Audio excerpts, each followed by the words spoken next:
What's cooking, my people? My name is Cyblade, and welcome back to another RWBY DBZ crossover What If. We're continuing the one I did from last month, which got an incredible amount of views. I'm really happy about that. But anyways, but before we start off, there's a few things I need to clarify that I only now realized I barely touched upon in the last video. That being like, okay, so we know Weiss has been trying to use God Key from Beerus, but what exactly can she do? Well, she can do pretty much anything Beerus can. She's got your standard beams, your key blasts.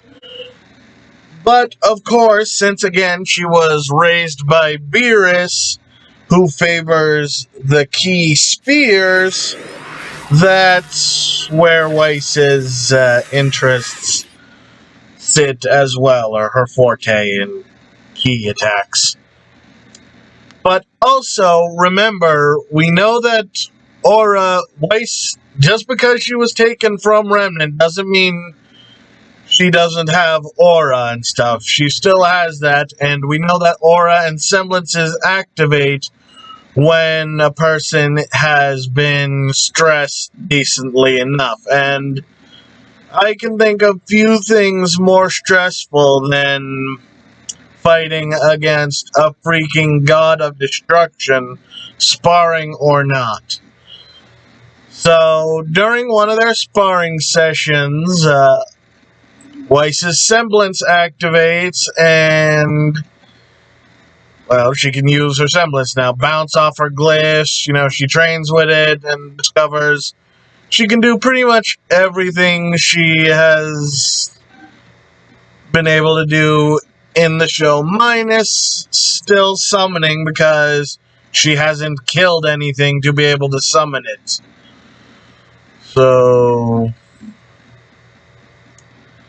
yeah, but she also, as one final point, she has discovered the ability to shoot these key spheres out of her glyph. So she could surround an opponent with them and then just pelt them with key spheres from all directions.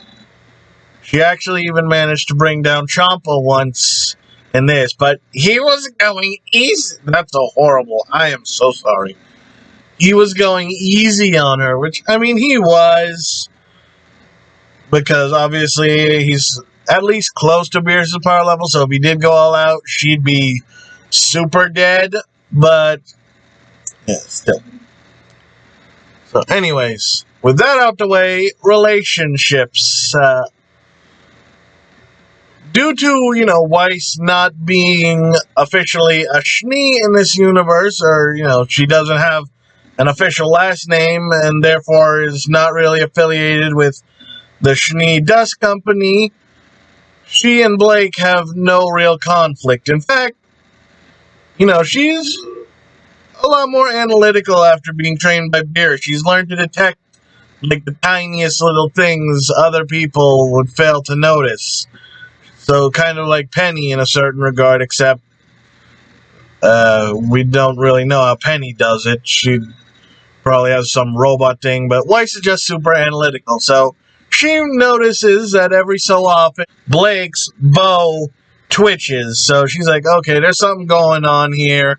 And one night, she manages to slip Blake's bow off while she's sleeping and finds the cat ears. She puts it back on, of course, and, preserves her secret and lets her know, eventually, hey, I know you're a faunus, so why are you hiding it and all that good stuff. And, she learns about more of the injustice, so she tries to help Blake through that.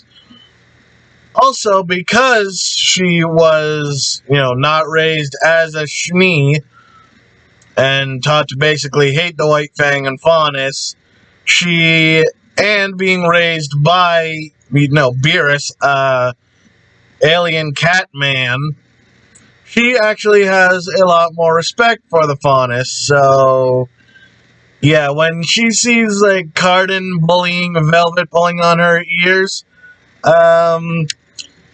she flies over and actually, lifts Cardin up by his ears while she's floating, like, 7 feet in the air. So, yeah. So, yeah, she has a better relationship with Blake, but actually, due to Yang, being the scrappy fighter she is, normally Weiss is not too much the fighting type, but, due to, again, being raised by a DBZ character, that's one of her favorite things to do. So, she actually has the best relationship on the team with Yang. So, who knows? In the future, we might see a little bit of going on there. And she's actually been teaching Yang in small amounts, not to surpass her, and so that, for the Vital Tournament coming up, she wouldn't murder anyone to use God Key. So, and she's been slowly teaching this to RWBY and Blake as well as working on their hand-to-hand combats to, ensure that they definitely win the Vital Festival coming up. Cheating, possibly. We might cross that bridge when we get there, but as far as everyone else would really know, they're just advanced students. Okay, but anyways. With all that covered, now we can finally move on to Volume 2. So, the biggest changes here would be, the food fight, they stomp Team Juniper in.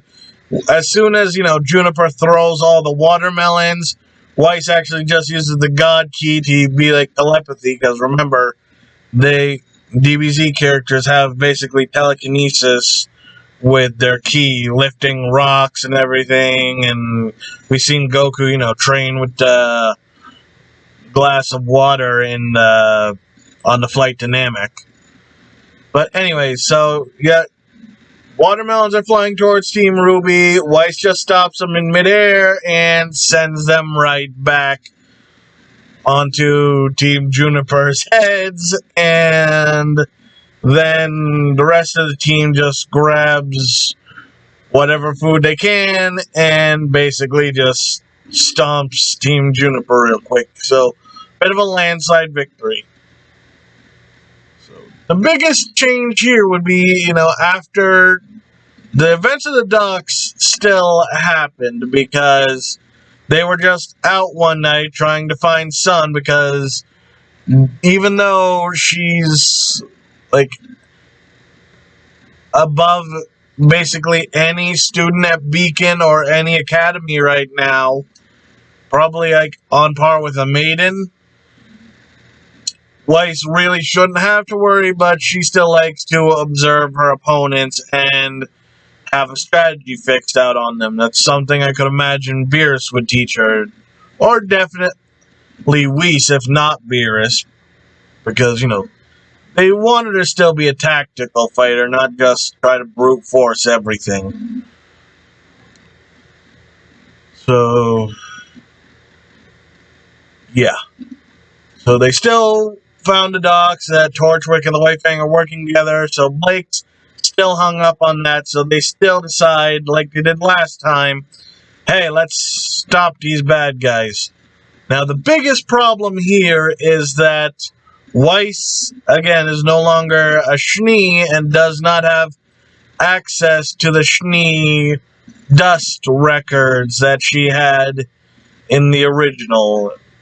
It probably could be an easy fix, like, say, as soon as Beerus popped up to enroll Weiss, they could have, sent a message to the Schnee, hey, the guy who kidnapped your baby girl all those years ago is back, and he's enrolling her. But that's a lot of foresight we're not getting into.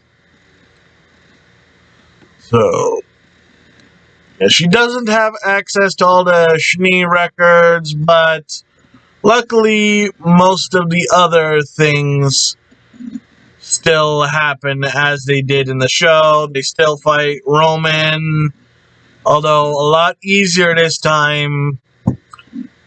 Weiss basically just used little key blasts here and there to blast off all the guns and stuff on it, and Yang even shoots her own key beam and destroys the bottom half of the robot, then rushes in and shatters the rest of it, because let's just say for story's sake, she still took that right hook that sent her through a pillar or two.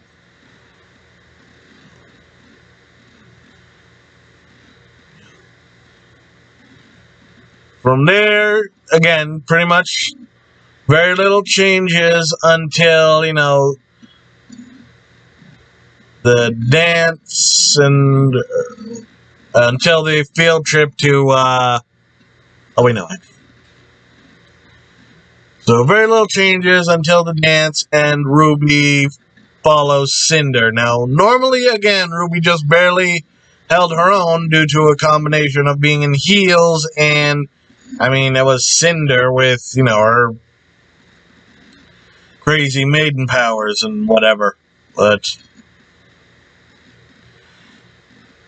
unlike last time, she had just a little bit of understanding of ki, so she was able to actually hold her own and cause problems for Cinder. And Ironwood even managed to show up and get a bit of a glimpse of Cinder, so before she escaped with a smoke bomb, let's say, or some form of explosion. Either way, so they have the extra information now, and things go off as still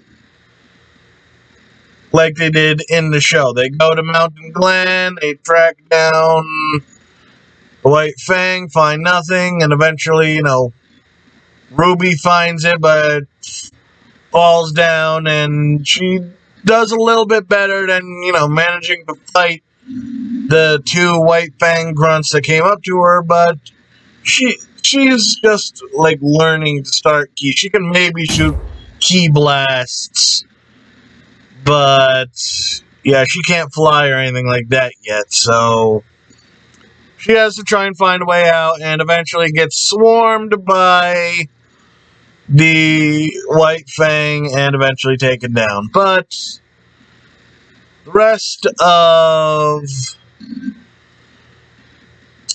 the gang shows up to save her, so that's all well and good. The train takes off, and they manage to get up on it, but this time they do a lot better than they did in the original. Everyone wins their fights. Ruby and Oobleck have no problem with the Sentinels, with the Max. Weiss beats the living crap out of the chainsaw guy. Yang actually manages to make Neo run away like she did when facing Raven, and Blake beats the living crap out of Torchwick. But again, for the sake of things to happen, they just were a little slow to stop the the train from reaching the blockade and Vale. And even if they weren't, they couldn't really stop it. Weiss isn't gonna, Superman the train to a stop or something like that. No. And then they'd be stuck fighting the Grimm in a tunnel, which wouldn't be ideal, so yeah, for the sake of argument, let's say it still ran its course and reached, and Vale, the breach still happens. So this time they fight the Grimm, and they still get to back up, but it was pretty clear they were handling things pretty fine on their own. The Grims still caused, the huge hole in the ground from the train crash, but nothing else really serious happened. That bakery didn't get crushed by the king, Taijitu, and Coco's favorite clothing store is just fine. So that's nice. Yeah, surprisingly, there wasn't too much change to this volume in particular, but I mean, a lot kind of happened, but still didn't happen. Like, nothing that really could have made too much of a big impact, like I said, other than just them winning the fights that they otherwise did not win. So, yeah, pretty lackluster, but I think next volume, hopefully, I'll have to work on this a lot more than I did this time, clearly, but I think next time we'll see the biggest changes here, so hopefully you guys will be looking forward to that. But for now, thank you all so much for watching. If you like this, want to see more, go ahead and slash that subscribe button. If you like this video, give a quick cut to the like button. Leave a comment down below. Share it around with all your friends. And be sure to follow me on Facebook. Then I'll see you in the next video. But until then, my people, stay sharp.